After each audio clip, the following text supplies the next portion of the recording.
And then I have other additional projects that people come to me for in a more like one-on-one personalized way. So needless to say, I'm very busy.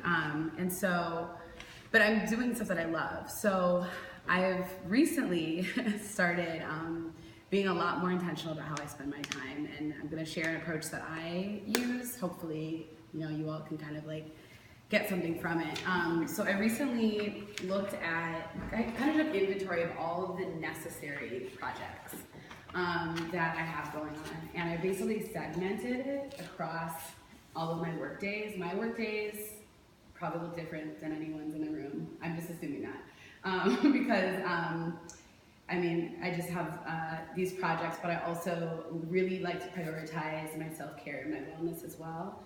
But then I've also been traveling a lot more lately, so it's like all of this stuff. So basically, I dedicate during the work week, like traditional work week, I guess, Monday through Friday, to focus on one project every single day. Because what was happening before was I would be more reactive rather than intentional. And I would, of course, get emails or texts or calls, and people would be like, do this, do this, do this, and I would just do it. And then I'd look at, what I did at the end of the day, and I realized I didn't do anything creative. I didn't do anything that was actually like me pushing any of my projects to the next level. It was more like administrative responses to things. And so what I do now, it's very challenging, but I do it because it's actually way more beneficial than anything I've ever done before, is like Mondays and Fridays I take a half day, because if I don't, I usually work on the weekends. Like even this right now is work, but it's like my joy to do this, right? So I have a lot of like speaking engagements and a lot of projects on the weekends. So I force myself, keyword force, on Mondays and Fridays to take a half day. So that if I don't have Saturday or Sunday off, it's okay, I had a little break, right?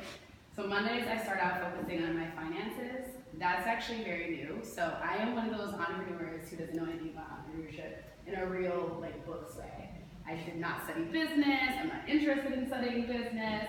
I'm just interested in living for my passions and finding out along the way how to monetize it, of course, so that I can, because I'm not gonna be working for anyone else. I've made that decision. So I've recently started to focus on my finances on Mondays because it's the start of my week. It frames the entire rest of the week and it forces me to prioritize it, rather than be like, I'll get to it later, because I won't. Tuesdays is my Black Girl Known Day. Wednesdays is my Lifestyle with Irene Nash Day. Thursdays is my Party Noir Day. Friday is another half day where I also focus on personal projects.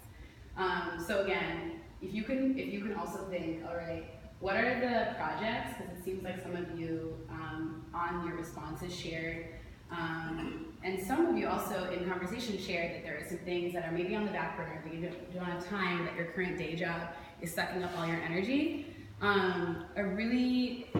I don't want to say easy, but a really, I guess, direct way to mediate those challenges is to like put it in your planner that your Fridays or your Saturdays or your Sundays, whatever day, is going to be the day that you focus on that thing that you've been neglecting for like, I don't know how many months or years, but it has literally changed my productivity and my life, because like, for example, all last year I was focused on building so much about Black Girl Known, including the online publication. I maybe wrote like one piece all last year on my own blog, on my own platform. I was so focused on getting contributors and like we relaunched and all that stuff. And I always told myself that I didn't have time to write. Now that I started doing this, I write right away in the morning on my Black Girl Known Day. And I've just been producing a lot more of my own creative work and just getting like my own voice out there on my own platform, which seems like a no-brainer, but I wasn't doing it before because I was always responding to other people's needs and requests.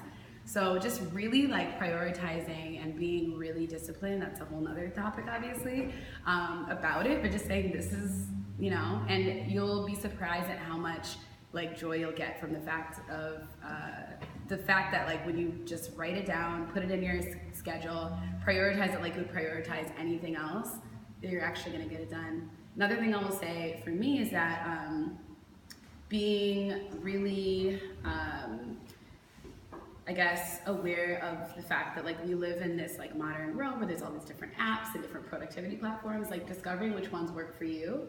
So for example, if you are like entrepreneurial or you find that you work with a lot of teams, my #1 platform that I love is called Slack. I think that for those of you who work more independently, it's not as much your jam, but if you're like, I'm gonna be working in a team, or I actually work with a team in my day job, but I'm looking for something more productive, Slack is basically like an online messaging system that allows you to chat without the back and forth emails. Like, I personally think it's annoying when you look at an email chain, there's like 20 and you have to like go back and figure out where that one document is and who said this. We eliminated that. I use Slack for Party Noir, Black Bonum, and Lifestyle with Ivory Nash. In part because we all, for the most part, are working remotely. You know, I don't work, with the exception of one of my team members, I don't really see many of my team members, even weekly, let alone daily. So to have this online system that syncs with like Google Calendar and like the Google Drive, I'm just like a really big organized nerd too. So Slack is just really, really useful for that for me. But I could go on and on, but I'll leave it at that.